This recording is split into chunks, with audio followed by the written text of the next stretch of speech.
معركة بطولية متواصلة ومتصلة سطرها الأسرى، كل الأسرى أبناء الحركة الأسيرة، وكان نموذجهم في هذه المعركة الشيخ خضر عدنان الذي نرحب به باسمكم كي نستمع منه إلى كلمة. وكما نرحب أيضا بعائلة الأسير سامر طارق العيساوي الموجودة بيننا، والتي أيضا سنستمع لكلمة من العائلة ونستمع إلى كلمة الجبهة الديمقراطية. الشيخ تفضل. ضعنا وقهرنا السجاد، ضعنا وقهرنا السجاد، بس نزعنا وصلعنا وقهرنا السجاد. بسم الله الرحمن الرحيم، الحمد لله والصلاة والسلام على رسول الله. قالوا حسبنا الله ونعم الوكيل، قولوها حسبنا الله ونعم الوكيل. فانقلبوا بنعمة من الله وفضل لم يمسسهم سوء، لن يمس سامر العيساوي سوء، ولن يمس أيمن الشراوني سوء. والسوء كل السوء بالتخاذل، السوء كل السوء بأن يخذلونا في هذا الإضراب، ولن يكن بقوة الله. أيها الأحباب، صرختي لكم وندائي لكم، أقول لكم أيمن وسامر لم يخذلونا بعد عشرات الأيام في الإضراب عن الطعام. فلماذا نقصر ونخذلهم؟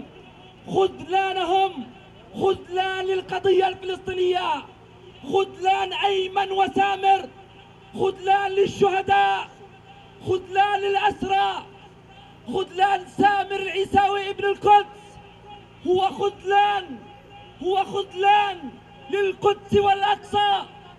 خذلان أيمن الشراوني هو خذلان لخليل الرحمن. اليوم قائد القدس المفدى هو من يضرب ويلتحم مع الاحتلال أنفسهما، بل يطلبان للأمة، يحملان هم أمة، هم شعب مكلوم مجروح. أيها الأطهار، يا ذوي الشهداء والأسرى، أعزموا على الله قائلا: لن يكسر الله قلوبكم بمكروه بإذن الله لسامر وأيمن. ولكن أقول للأسرى المحررين، أولا لقيادات التنظيمات، للمستويات الرسمية والشعبية، للكل الفلسطيني، لأحرار العالم، صمتنا شراكة بقتلهم، صمتنا تقصيرنا شراكة بقتلهم. نقصر الكل، والشعور بالتقصير دافع للعمل، وأن الناس، كل الناس، يقادوا ولا يقودوا. من قاد هذه المسيرة يستحق الاحترام والتقدير، من قصر مقصر خاذل.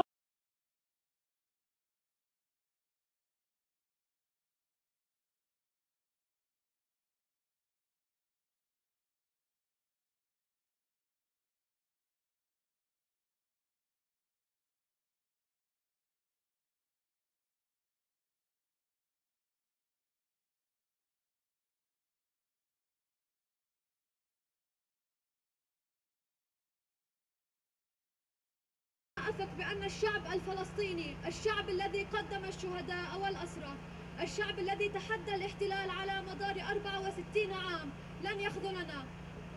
بالأمس القريب عندما كان في غرفة العناية المكثفة، قام أحد المحامين بزيارته، سأله: ماذا تقول؟ قال وهو يعاني ويصارع الموت، قال: أنا أعاهد أبناء الشعب الفلسطيني بأن أبقى مصرا ومستمرا في إضرابي عن الطعام حتى أنال حريتي أو الشهادة. أنا لن أسمح بالاحتلال بأن يكسر شوكتنا حتى لو قدمت حياتي ثمنا لذلك. سامر يدرك هذه المؤامرة، وسامر أيضا يقول بشكل غير مباشر ومباشر بأنه يستمد معنوياته منا من تضامننا معه. نعم، توكله أولا وأخيرا على الله سبحانه وتعالى، إلا أنه في ذات الوقت يؤمن أيضا بأن الشعب الفلسطيني سينصره ولن يتركه وحيدا في هذه المعركة. لذلك واجبنا جميعا أن ننصر سامر وأن نكون خير سند له في هذه المعركة. أيضا نتوجه إلى مؤسسات حقوق الإنسان سواء المحلية أو الدولية أن تقف على مسؤولياتها ولا تترك هؤلاء الأسرى يعانون دون حتى أن نسمع استنكار واحد من هذه المؤسسات، علما أنهم على اطلاع ويقوموا بزيارة سامر وأيمن وهم يعلمون مدى سوء الحالة التي هم بها. أيضا سامر ناشدها عدة مرات سواء الشعب الفلسطيني أو قيادات الفصائل الفلسطينية كما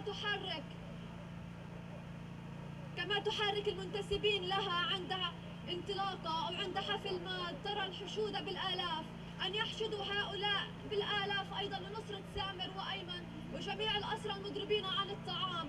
فحياة الأسرى هي أهم بكثير من حفل بانطلاقة ما أو مناسبة وطنية ما. نحن لا نقلل من أهمية ذلك، إلا أن حياة الأسير وحياة الفلسطيني هي أغلى ما يملكه الإنسان الفلسطيني. فلولا هؤلاء الأسرى ولولا خوضهم الإضراب المفتوح عن الطعام لتجرأ الاحتلال أكثر على انتهاكاته بحق الشعب الفلسطيني.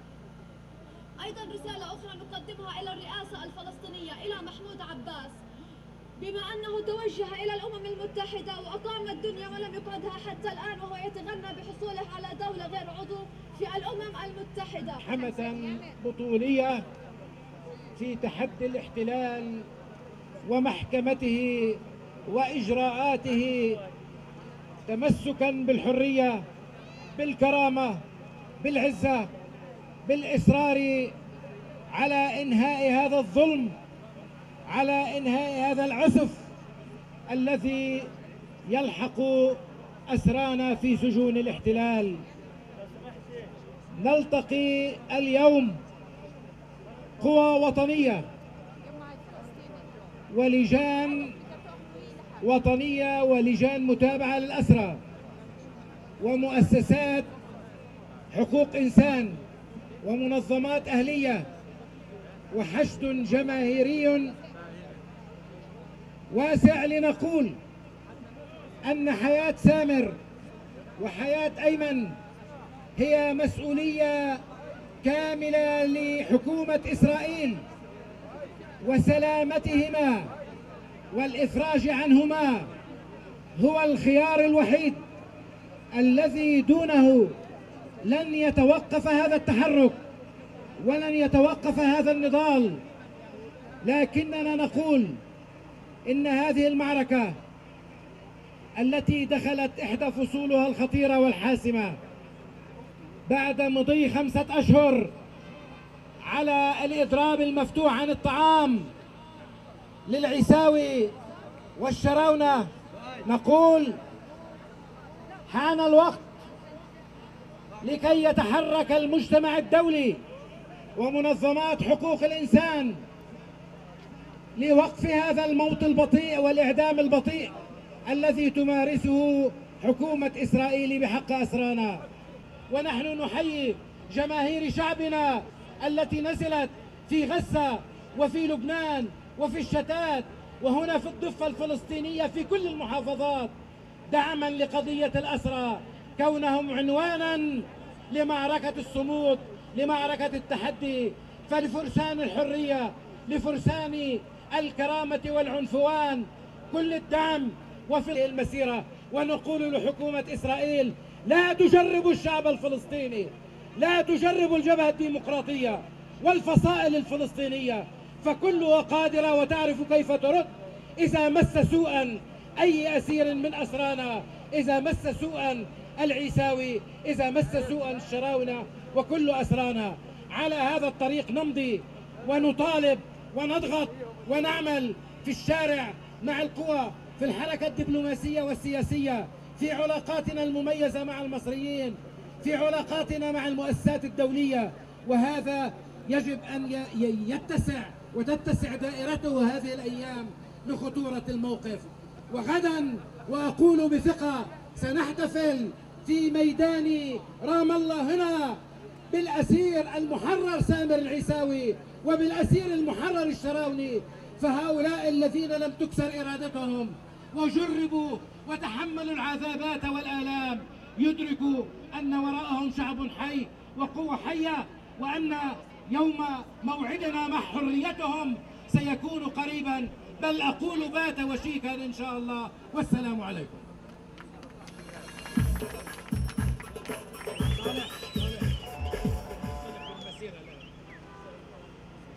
الآن ننطلق بمسيرة في مركز البلد، فنبدأ بالتحرك مع سيارة الإذاعة.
يا حيل وللي واقف على الرصيف وهيثم ابواب الموت وهيثم ابواب الموت وهي ايمن ابواب الموت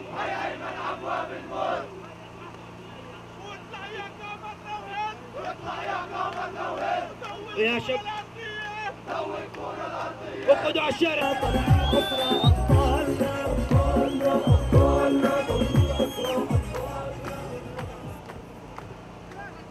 ويا أسرانا يا أبطال، يا أسرانا يا أبطال، وأنتم شعلية النضال، هو الحرية جاية